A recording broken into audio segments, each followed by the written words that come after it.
खदशात दुरुस्त साबित हुए। तहरीक इंसाफ को इलेक्शन कमीशन से भी इंसाफ न मिला। पीटीआई के 20 मुनहरिफ अरकान से मुतालिक अहम फैसला सुना दिया गया।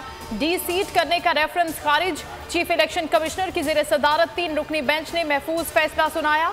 तहरीक इंसाफ का चीफ इलेक्शन कमिश्नर के खिलाफ रेफरेंस लाने का फैसला। सिंध के मेंबर निसार दुरानी के खिलाफ रेफरेंस दायर कर दिया। मौक़िफ़ इख्तियार किया। निसार दुरानी के पास 2 ओहदे हैं। आर्टिकल 216 के तहत चीफ इलेक्शन कमिश्नर और मेंबरान किसी और इदारे का ओहदा नहीं संभाल सकते। पीटीआई रहनुमा फवाद चौधरी कहते हैं चीफ इलेक्शन कमिश्नर मुस्ताफी हो जाए, नून लीग में कोई ओहदा ले ले। इमरान खान का इलेक्शन कमीशन पर एतमाद सिफर हो चुका है। इदारों का फर्ज है मुआशरे में तवाज़ुन कायम रखें। 20 मई से पहले इलेक्शन कराने का ऐलान होना चाहिए। फैसल वावरा बोले इलेक्शन कमीशन नून लीग का विंग है। शाहिद खाकान की बहन का केस देख लें, उनके लिए अलग कानून है। पाकिस्तान हुकूमत के फैसले लंदन में होने लगे। नवाज शरीफ से वजीर आजम समेत विफाकी वज़रा की मुलाकात। अहम सियासी अमूर पर बातचीत। ओवरसीज पाकिस्तानियों ने एहतजाज किया। मुजाहिरों के डर से हुसैन नवाज के दफ्तर में होने वाला एहतजाज होटल में मुंतकिल कर दिया गया।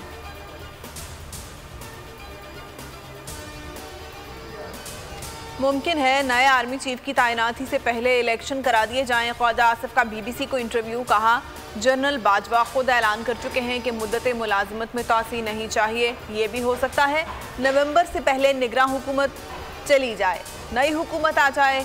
लेफ्टिनेंट जनरल फैज का नाम सीनियरिटी लिस्ट में हुआ तो गौर करेंगे। इंतखाबात कब होंगे? इत्तेहादियों में फूट पड़ गई। आसिफ जरदारी कहते हैं नवाज शरीफ से बात हो गई है, इलेक्शन से नहीं डरते, लेकिन इंतखाबात से पहले इस्लाहात चाहते हैं। पहली बार फौज गैर सियासी हुई है। जनरल बाजवा को सैल्यूट करूं या उनसे लड़ूं?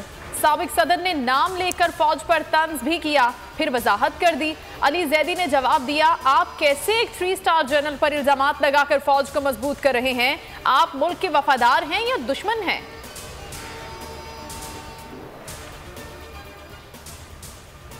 उस्मान बोजदार का इस्तीफा गैर आईनी तौर पर चौधरी सरवर ने मंजूर किया। इस्तीफा इसलिए कबूल किया, ये एक साजिश थी। गवर्नर पंजाब उमर सरफराज चीमा कहते हैं एक शर्मनाक इलेक्शन कराया गया, हालात को खाना जंगी की जानिब लेकर जा रहे हैं।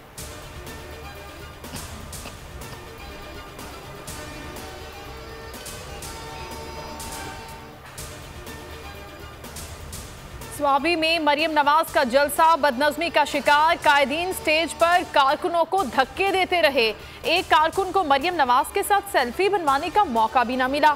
जलसे से खिताब के दौरान मरियम ने एक मरतबा फिर खत को जारी करार दे दिया। वजीर आजम शहबाज शरीफ असम्बली फ्लोर पर बैरूनी मुदाखलत से मुतालिक खत को तस्लीम कर चुके हैं। मुल्क को मुस्तहकम हुकूमत की ज़रूरत है। 1970 से चलने वाली इक़्तिदार की म्यूजिकल चेयर को ख़त्म होना चाहिए। चीफ जस्टिस सुप्रीम कोर्ट के 63A रेफरेंस में रिमार्क्स। कहा हमने आइन का तहफ़्फ़ुज़ करना है, इसलिए रेफरेंस सुन रहे हैं। किसी को गलत इक़दाम की इजाज़त नहीं दे सकते। कानून में अदालत कोई तब्दीली नहीं कर सकती। आज़ादी सहाफ़त को दबाने के हुकूमती हरबे नाकाम। इंटरनेशनल फेडरेशन ऑफ जर्नलिस्ट ने सामी इब्राहिम के खिलाफ तहकीकात फौरी तौर पर रुकवाने का मुतालबा कर दिया। इस्लामाबाद हाई कोर्ट भी FIA को गिरफ्तारी से रोक चुकी है। आज़ादी इजहार पर पाबंदियों के खिलाफ कई शहरों में सहाफ़ियों के मुजाहिरे।